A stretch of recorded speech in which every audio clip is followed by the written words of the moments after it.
আজকে গুয়াধানাতে আসলাম। এই গুয়াধা ভোট হয়ে গিয়েছে, ভোট চাইতে এসেছিলাম, স্বার্থ হাসিল করতে এসেছিলাম। এখন মানুষ ভোট দিয়েছে, সম্মান জানিয়েছে, মানুষের জন্য তো কিছু করতে হবে। মানুষের কি সমস্যা, সমস্যাগুলো শুনতে এসেছি, জানতে এসেছি, নিজের স্বচক্ষে দেখতে এসেছি।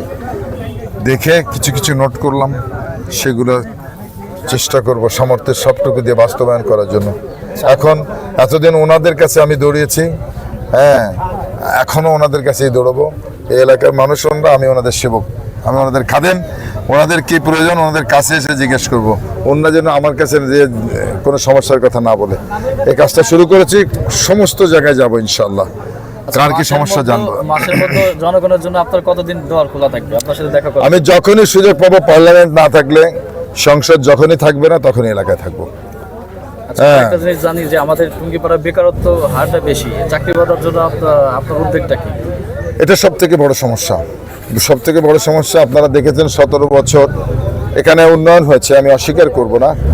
বড় বড় কিছু ইমারত হয়েছে, অবকাঠামো হয়েছে, যেগুলো অনেক দুর্নীতির নিদর্শন হিসেবে দাঁড়িয়ে আছে।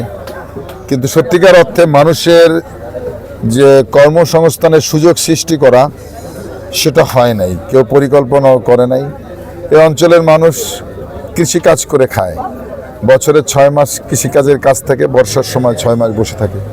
এই সময়টা মানুষের কোনো কাজ থাকে না, মানুষ বেকার বসে থাকে, অলস সময় কাটায়।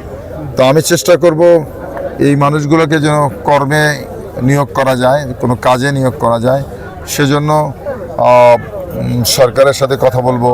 এখানে যারা সুশীল আছেন, গুণীজন আছেন, সুধীজন আছেন, বিশিষ্টজন আছেন, এলাকার সাবেক শিক্ষক বৃন্দ আছেন, বিভিন্ন ধরনের মুরব্বীরা আছেন, তাদের সাথে কথা বলবো যে কোন উদ্যোগগুলো নিলে এই বেকার সমস্যাগুলো আমরা দূর করতে পারি। ওনাদের কাছ থেকে সেটা শুনে জেনে চিহ্নিত করে সেটাকে বাস্তবায়ন করব। আরেকটা বিষয় হচ্ছে কি যে আপনি তো সংসদ সদস্য, আমার সাথে দেখা করবে না, আমি জনগণের সাথে দেখা করবো।